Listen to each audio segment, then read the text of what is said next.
एक छोटे से गांव में अंधेरी रात थी। आसमान में काले बादल छाए हुए थे और हवा बहुत तेज चल रही थी। पेड़ों की शाखाएं हिल रही थीं और पत्ते इधर उधर उड़ रहे थे। गांव के बाहर दूर पहाड़ी पर एक बहुत पुरानी गुफा थी। वह गुफा बहुत बड़ी और अंधेरी थी। उस गुफा के बारे में गांव में बहुत सारी डरावनी कहानियां थीं। बूढ़े लोग कहते थे कि वहां कुछ है, लेकिन किसी ने कभी देखा नहीं था। बच्चे उस गुफा के पास जाने से डरते थे। माता पिता अपने बच्चों को समझाते थे कि वे कभी भी उस गुफा के पास न जाएं। रामू अपने छोटे से घर में बैठा था। घर की दीवारें मिट्टी की थीं और छत पर घास फूस था। उसकी पत्नी सीता चूल्हे पर खाना बना रही थी। चूल्हे से धुआं उठ रहा था। घर में एक छोटा सा दिया जल रहा था जो कमरे को हल्की रोशनी दे रहा था।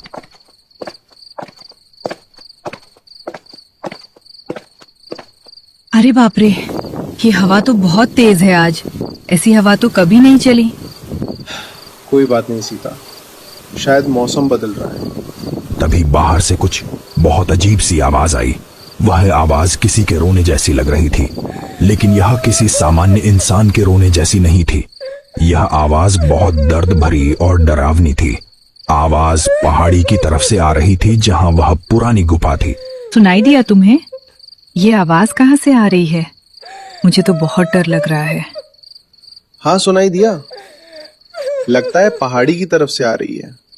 शायद कोई जानवर होगा। पहाड़ों में तो बहुत जानवर रहते हैं। नहीं रामू, ये किसी जानवर की आवाज नहीं है। ये तो किसी इंसान के रोने जैसी है। लेकिन कौन इतनी रात को पहाड़ी पर रोएगा?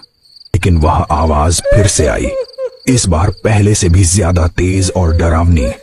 ऐसा लग रहा था जैसे कोई बहुत दर्द में हो। रामू ने खिड़की से बाहर देखा। गांव की सभी गलियां बिल्कुल सुनसान थीं। कोई भी बाहर नहीं था। सब लोग अपने अपने घरों में थे। पहाड़ी की तरफ घना अंधेरा था। कुछ भी साफ नहीं दिख रहा था। चलो अब सोते हैं सीता, सुबह देखेंगे कि क्या बात है। रात को सोचने से कुछ नहीं होगा। लेकिन सीता को बिल्कुल नींद नहीं आई। वह पूरी रात करवटें बदलती रही और बेचैन रही। वह आवाजें रुक रुक कर आती रहीं, कभी तेज तो कभी धीमी। सीता ने कान बंद कर लिए, लेकिन फिर भी आवाजें सुनाई देती रहीं।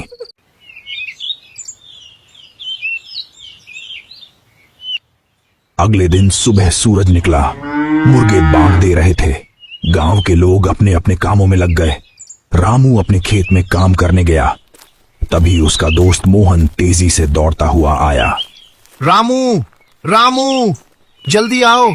उसका चेहरा बिल्कुल पीला पड़ा हुआ था और वह हांफ रहा था। उसकी आंखों में डर साफ दिख रहा था। बड़ी मुसीबत हो गई है। अरे क्या हुआ मोहन, इतने घबराए क्यों हो? सांस तो ले लो पहले। रामू, कल रात में देर से घर लौट रहा था। मुझे पहाड़ी के पास से गुजरना पड़ा। मैंने उस गुफा के अंदर से बहुत अजीब आवाजें सुनी, बहुत डरावनी आवाजें। कैसी आवाजें थी मोहन? क्या तुमने साफ सुना? हाँ रामू, बिल्कुल साफ। रोने की आवाज थी, चिल्लाने की आवाज थी और भी बहुत कुछ। ऐसा लग रहा था जैसे कोई बहुत दर्द में हो। मैं तो डर के मारे भाग आया। और एक बात रामू, गुफा के अंदर से बहुत ठंडी हवा आ रही थी। इतनी ठंडी कि मेरी हड्डियां तक जम गईं। तुम्हें गलतफहमी हुई होगी मोहन। रात में अंधेरे में कुछ भी हो सकता है। दिमाग भी गलत सोचने लगता है। नहीं रामू, कोई गलतफहमी नहीं थी। मैं बिल्कुल साफ सुन रहा था। कोई वहां जरूर है और मुझे पक्का यकीन है कि वो कोई इंसान नहीं है। इंसान की आवाज ऐसी नहीं होती। रामू को अब चिंता होने लगी थी। उसे कल रात की आवाज याद आ गई जो उसने और सीता ने सुनी थी। शायद मोहन सच कह रहा था। शाम के समय गांव के चौपाल पर कुछ लोग इकट्ठा हुए। सबने कल रात की आवाजों के बारे में बात की। हर किसी ने वह आवाज सुनी थी। कुछ लोग बहुत डरे हुए थे। बूढ़े दादा भी अपनी लाठी लेकर वहां आए। वे गांव के सबसे बुजुर्ग व्यक्ति थे। उन्हें गांव की सभी पुरानी कहानियां याद थीं।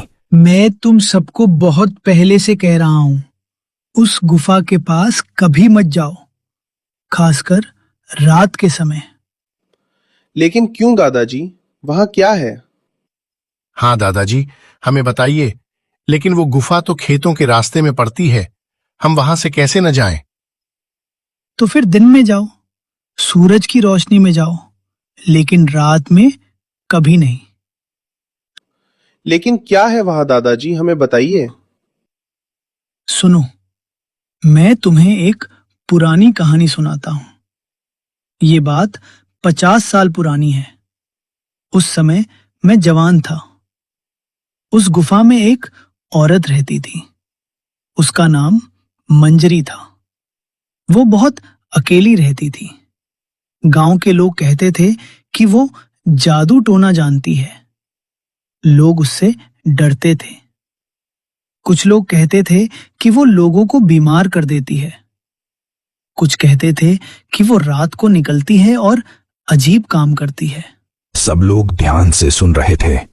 दादाजी की आवाज गंभीर थी। फिर एक दिन गांव के कुछ लोगों ने तय किया कि वे मंजरी को भगा देंगे। वे गुफा में गए और उसे बुरी तरह से मारा पीटा। मंजरी बहुत घायल हो गई। वो रोती रही और माफी मांगती रही, लेकिन किसी ने नहीं सुना। लोग उसे मारते रहे। फिर वे उसे वहीं छोड़कर चले गए। फिर क्या हुआ दादाजी?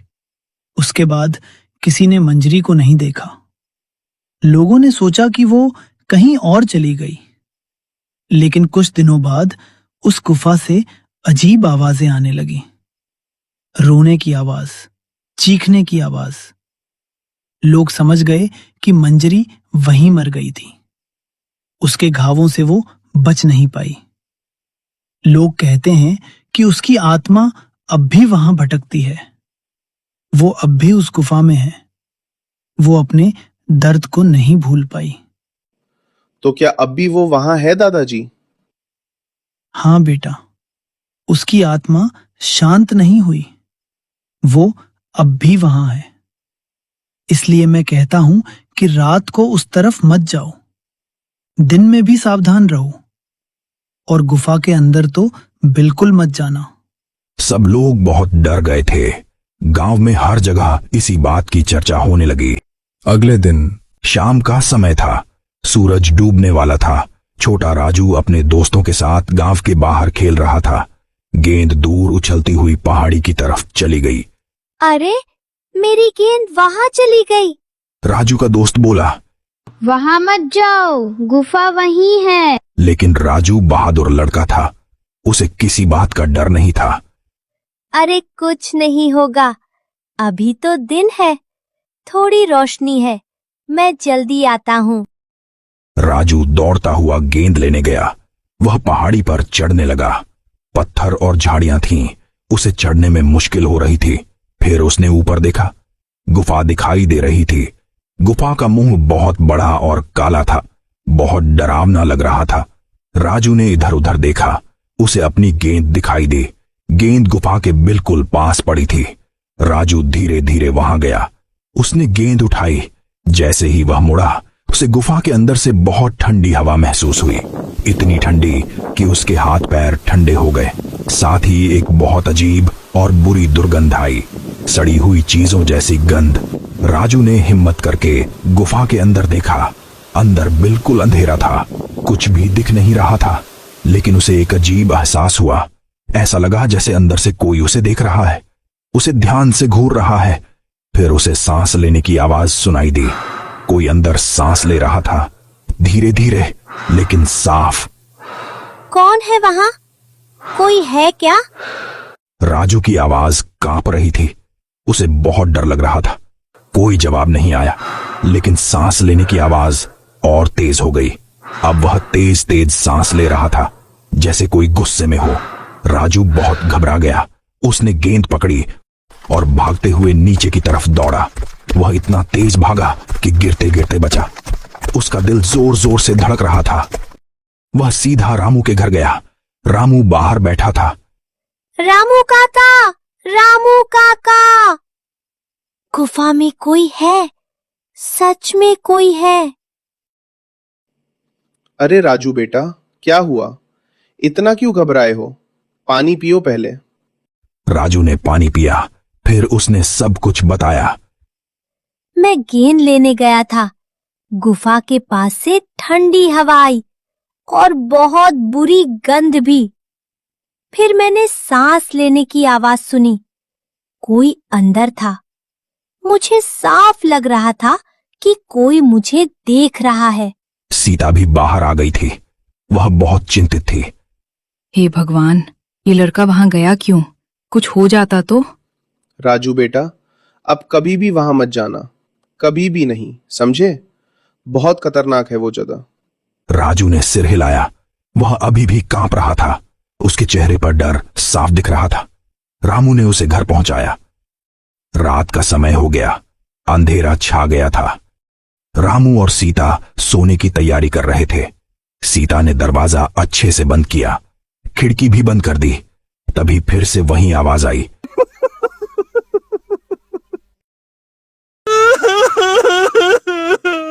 लेकिन इस बार आवाज पहले से बहुत ज्यादा पास से आ रही थी। ऐसा लग रहा था जैसे कोई गुफा से निकलकर गांव में आ गया हो। आवाज अब बहुत तेज थी। रामू, ये आवाज तो बहुत पास से आ रही है। लगता है गुफा से कोई निकल आया।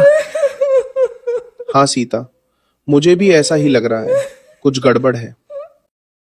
रामू ने हिम्मत करके दरवाजा थोड़ा सा खोला और बाहर देखा। गली में घना अंधेरा था। चांद भी बादलों में छुपा हुआ था। दूर से मोहन की लालटेन की रोशनी दिखाई दी। मोहन भी अपने घर से बाहर आया था। वह भी डरा हुआ लग रहा था। रामू, ये क्या हो रहा है? आवाज बहुत पास से आ रही है। हाँ मोहन, मुझे लगता है गुफा से कुछ निकल आया है। शायद वो यहां आ गया है। उन दोनों को अचानक बहुत तेज हवा का झोंका लगा। हवा इतनी ठंडी थी कि दोनों के शरीर ठंडे हो गए। हवा में वही भयानक दुर्गंध थी जो राजू ने बताई थी। सड़ी हुई चीजों की गंध। फिर उन्हें बहुत पास से किसी के सांस लेने की आवाज सुनाई दी। कोई उनके बिल्कुल पास था, बहुत पास, लेकिन अंधेरे में कुछ भी दिख नहीं रहा था। रामू, ये क्या है? मुझे लग रहा है कोई यहां है, बिल्कुल पास, लेकिन दिख नहीं रहा। हवा और तेज हो गई। ऐसा लग रहा था जैसे कोई उनके चारों तरफ घूम रहा है, तेजी से घूम रहा है। मोहन की लालटेन की रोशनी कम होने लगी। लालटेन बुझने लगी। मोहन भागो, जल्दी अंदर जाओ, अभी। दोनों तेजी से अपने अपने घरों में घुस गए। रामू ने दरवाजा जोर से बंद किया। सीता कोने में खड़ी कांप रही थी। उसका चेहरा भय से सफेद हो गया था। ये क्या था रामू? बाहर क्या है?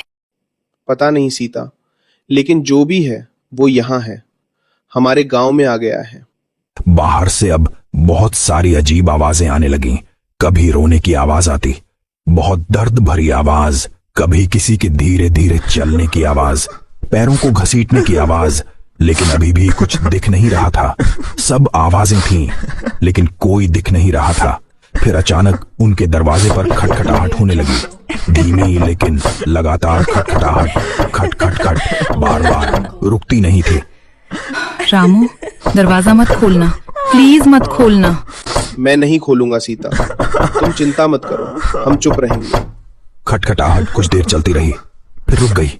लेकिन अब खिड़की पर आवाज आने लगी।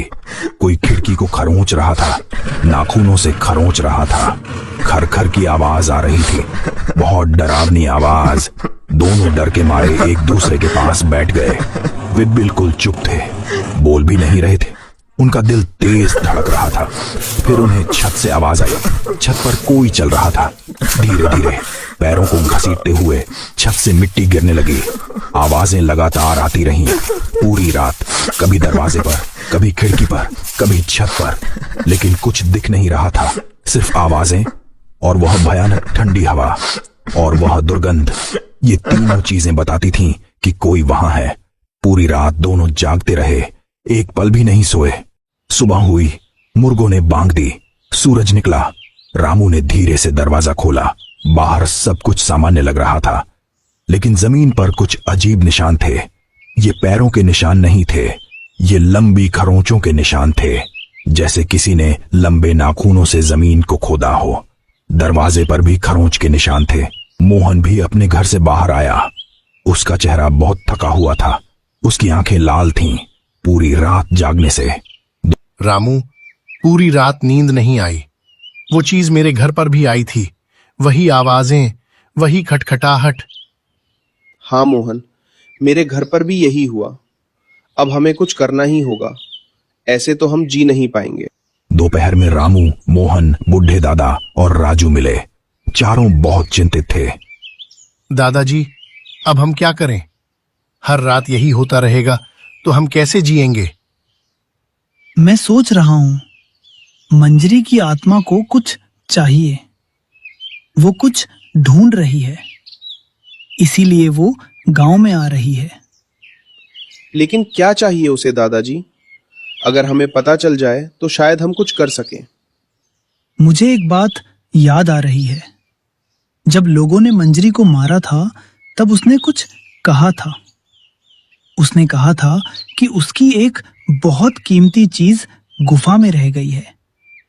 वो उसे वापस लेना चाहती थी, लेकिन किसी ने उसकी नहीं सुनी। कौन सी चीज दादाजी? क्या था वो?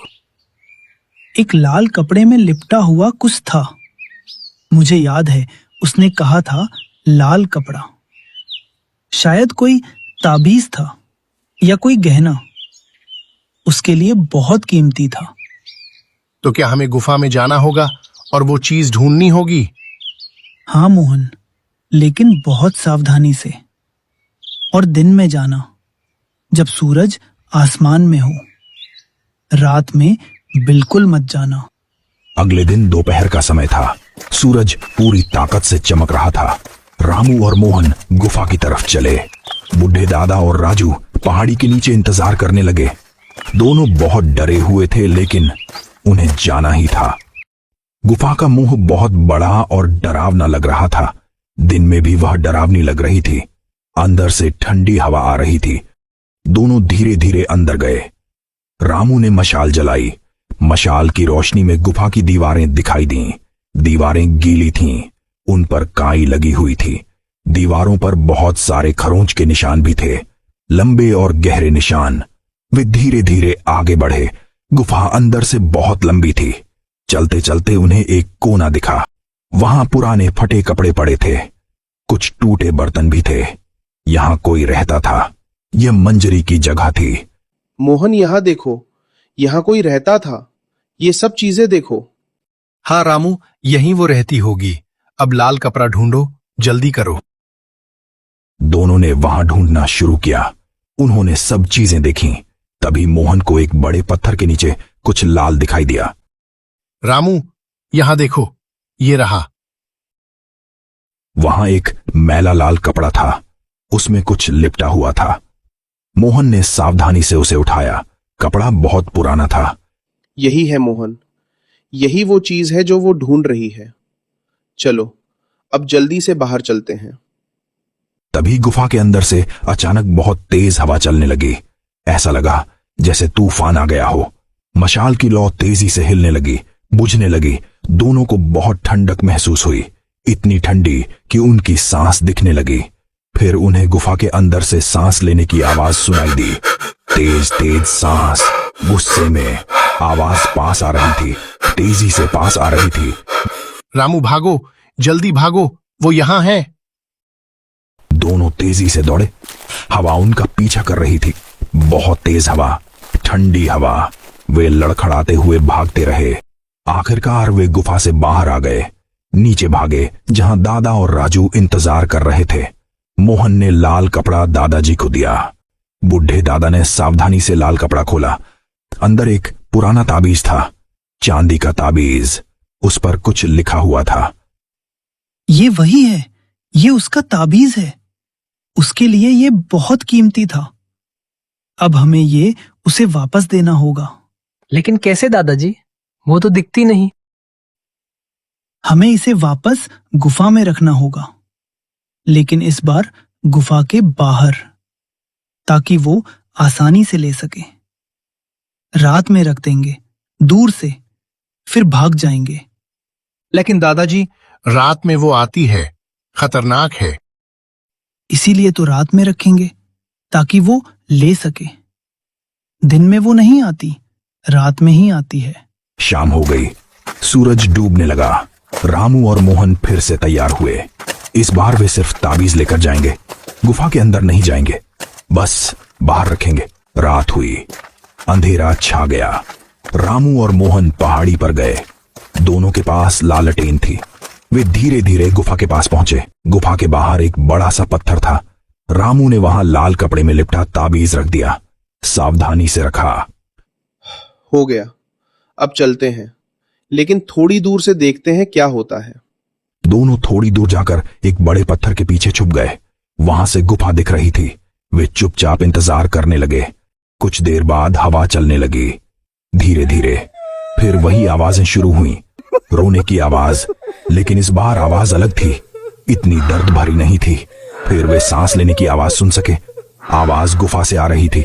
धीरे धीरे दोनों ने देखा कि हवा का एक झोंका ताबीज के पास गया। ताबीज हिलने लगा धीरे धीरे। फिर वह हवा में उठा, जैसे किसी ने उसे उठाया हो। ताबीज हवा में तैरता हुआ गुफा के अंदर चला गया, गायब हो गया। फिर एक लंबी गहरी सांस की आवाज आई, राहत की आवाज, जैसे किसी को बहुत समय बाद चैन मिला हो, शांति मिली हो। फिर सब कुछ शांत हो गया, बिल्कुल शांत। हवा बंद हो गई, आवाजें बंद हो गईं, सब कुछ शांत हो गया। रामू लगता है चली गई। उसे मिल गया जो वो चाहती थी। हाँ मोहन, अब उसे शांति मिल गई होगी। चलो नीचे चलते हैं। दोनों नीचे आए। उस रात गांव में कोई आवाज नहीं आई। सब कुछ बिल्कुल शांत था। कोई खटखटाहट नहीं, कोई खरोंच की आवाज नहीं, कोई ठंडी हवा नहीं, सब शांत था। बूढ़े दादा ने सबको बताया कि मंजरी की आत्मा को शांति मिल गई है। उसे अपना ताबीज मिल गया था। अब वह भटकेगी नहीं, अब वह शांति से चली गई है।